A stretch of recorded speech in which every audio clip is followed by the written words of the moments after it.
దేవునికి మహిమ కలుగును గాక.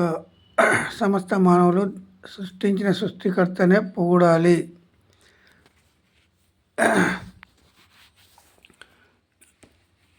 మత్తయి సువార్త 2వ అధ్యాయము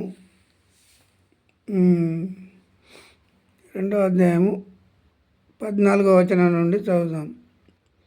అప్పుడు అతడు లేచి రాత్రి వేళ శిశువును తల్లిని తోడుకొని ఐగుప్తునకు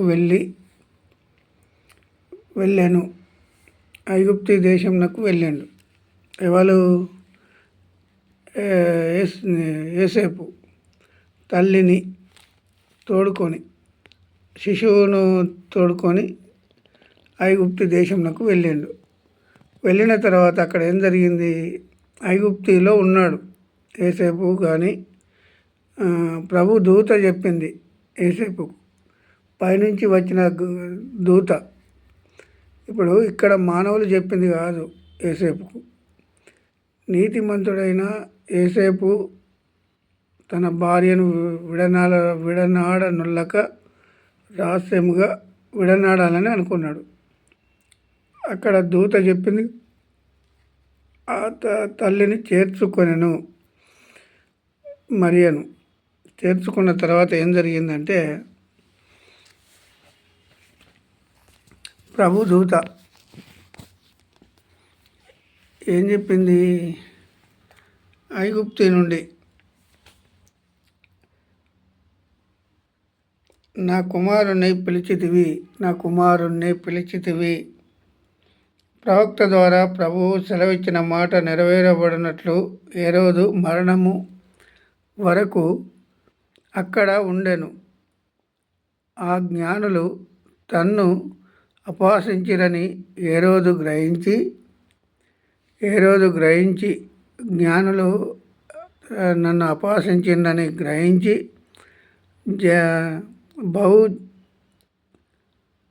బహు ఆగ్రహము తెచ్చుకొని తాను జ్ఞానుల వలన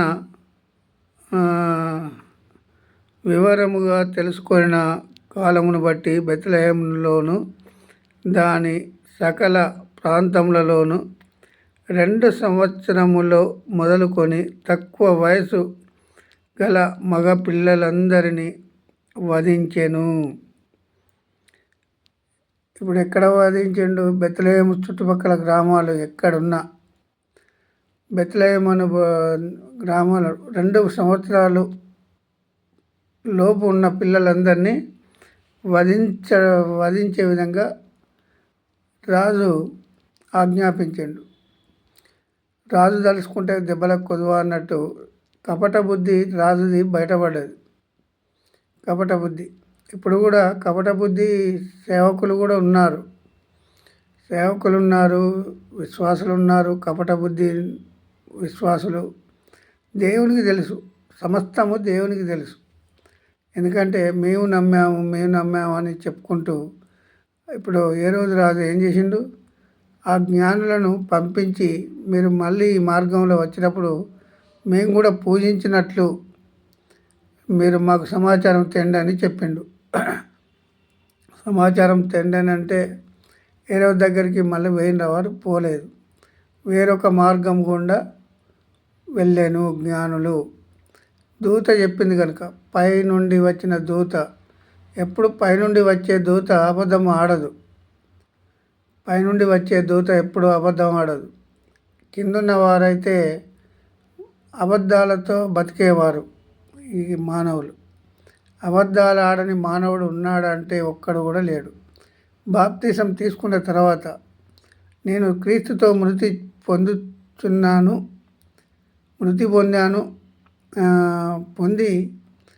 క్రీస్తును ప్రకటిస్తున్నాననే సేవకులు ఒక్కడు కూడా లేడు.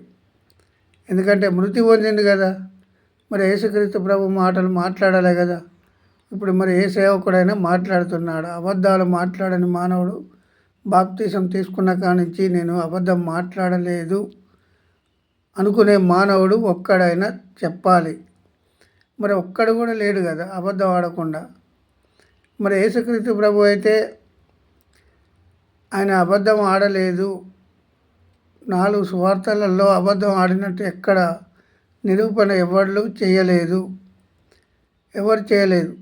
యేసుక్రీస్తు ప్రభువును.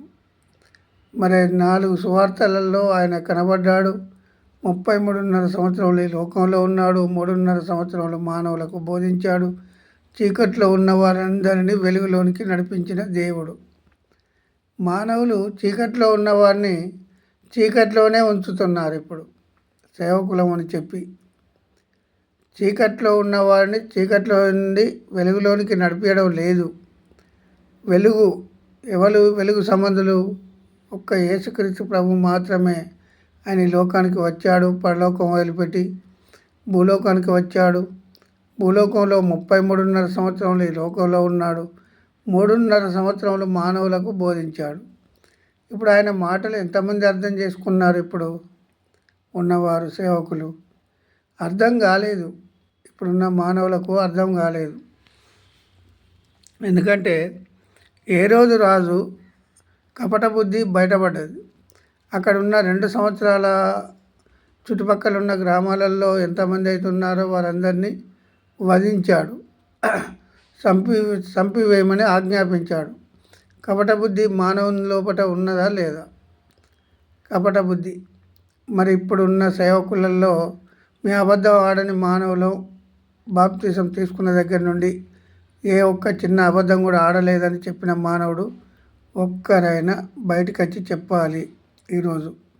ఎందుకంటే నేను అబద్ధం ఆడలేదు బాప్తిసం తీసుకున్న దగ్గర నుండి అని చెప్పాలి. నాతో సహా నేను కూడా బాప్తిసం తీసుకున్న తర్వాత ఎన్నో అబద్ధాలు చెప్పచ్చు. అబద్ధాలు దేవునికి గిట్టవు. మరణకరమైన అబద్ధం ఉన్నది, మరణం కాని అబద్ధం ఉన్నది. మరణం కాని చిన్న చిన్న అబద్ధాలు, మరణం కాని పెద్ద పెద్ద అబద్ధాలు, కోట్ల రూపాయలు మోసం చేసి సంపాదిస్తూ నేను అనే గర్వం, నేను అనే అహంకారం, నేను అనే అసూయ ఈ లోకంలో పనిచేస్తుంది. నేను అనేది విడిచిపెట్టాలి ప్రతి సేవకుడు. నేను అనే గర్వం విడిచిపెట్టాలి. నేను అనే అహంకారం విడిచిపెట్టాలి ప్రతి సేవకుడు. ఎందుకు విడిచిపెట్టాలంటే యేసుక్రీస్తు ప్రభు నీతిమంతుడు కనుక, యేసుక్రీస్తు ప్రభు పరిశుద్ధుడు కనుక, యేసుక్రీస్తు ప్రభు పవిత్రుడు కనుక. ఆయనలో 3 ఉన్నాయి. ఆ 3 గుణలక్షణాలు ప్రతి సేవకుల్లో రావాలి. ఇప్పుడున్న సేవకులలో నేను అబద్ధాలు ఆడతా కానీ నువ్వు అబద్ధం ఆడొద్దని చెప్తా. సంఘంలో నేను అబద్ధాలు చెప్తాను కానీ నువ్వు అబద్ధం చెప్పొద్దు అని చెప్తా. ఇటువంటి సేవకులు వచ్చారు ఇప్పుడు. దేవుడు ఏమన్నాడు? ఆ కపట బుద్ధి ఏ రోజు రాజుది బయటపడ్డది. రామాలో అంగలార్పు వినబడెను, ఏడ్పును రోదన ధ్వనియు కలిగెను. రాహేలు తన పిల్లల విషయమై ఏడ్చెను. వారు లేనందున ఓదార్పు పొందనల్లక ఉండెను. ఆ ప్రవక్త అయిన ఇర్మియా ద్వారా చెప్పబడిన వాక్యము నెరవేరెను. ఇర్మియా ప్రవక్త ముందే ప్రవచనం చెప్పాడు. ఆ ప్రవచనం నెరవేరెను. అయితే చిన్నపిల్లలు ఎంతమంది అయితే చనిపోయారో వారందరూ పరలోక రాజ్యం వారిది. అప్పుడున్న చిన్నపిల్లలు 2 సంవత్సరాలు మొదలుకొని ఈ 2 సంవత్సరాల లోపున్న పిల్లలు, 2-3 సంవత్సరాల లోపున్న పిల్లలందరూ పరలోక రాజ్యం వారిది. చిన్న పిల్లల మనస్తత్వం కలిగి ఉండాలని యేసుక్రీస్తు ప్రభు చెప్పాడు. అది ఎంతమందికి అర్థమైంది? ఇప్పుడు చిన్న పిల్లల మనస్తత్వం కలిగి ఉండాలి అంటే వారికి స్వార్థం అనేది ఉండదు. చిన్నపిల్లలకు డబ్బు సంపాదించాలనే ఆశ ఉండదు, పదవులు కావాలనే ఆశ ఉండదు, ధనం కావాలనే ఆశ ఉండదు చిన్నపిల్లలు అక్కడ ఎంతమంది చనిపోయారో వారందరూ పరలోక రాజ్యం వారిది. యేసుక్రీస్తు ప్రభువు ద్వారా ఆ చిన్నపిల్లలందరూ చనిపోయారు. అప్పుడు నాడు వారిది అందరిది పరలోక రాజ్యం వారిది. ఎందుకంటే ఎంతమంది చనిపోయారో మనకైతే తెలియదు, కానీ అప్పుడున్న మా ఏ రోజు రాజు వారందరినీ వధించెను, చంపించెను అనే మాట రాయబడినది. యేసుక్రీస్తు ప్రభు ఇల్లు ఉన్నాడని వధించి ఏర్పాటు చేశాడు. కానీ అందులో లేడు యేసుక్రీస్తు ప్రభు. ఆయన 33.5 సంవత్సరాలు ఈ లోకంలో ఉండాలి, 3.5 సంవత్సరాలు మానవులకు బోధించాలనే వచ్చిండు ఈ లోకానికి. 3.5 సంవత్సరాలు బోధిస్తే నాటి నుండి నేటి వరకు ఏ ఒక్క మానవుడు కూడా అర్థం చేసుకోలేకపోతున్నాడు. ఏ ఒక్క మానవుడు కూడా యేసుక్రీస్తు ప్రభు మాటలు అర్థం చేసుకోలేకపోతున్నాడు. అర్థమయ్యే విధంగా దేవుడు సహాయం చేయాలి. అర్థమయ్యే విధంగా దేవుడు సహాయం చేయాలి. దేవునికి మహిమ కలుగునుగాక. Amen, amen. యేసు రక్తము జయం, యేసు నామం జయం, ప్రభు యేసు నామం సంపూర్ణ విజయం కలుగునుగాక. ఆమెన్.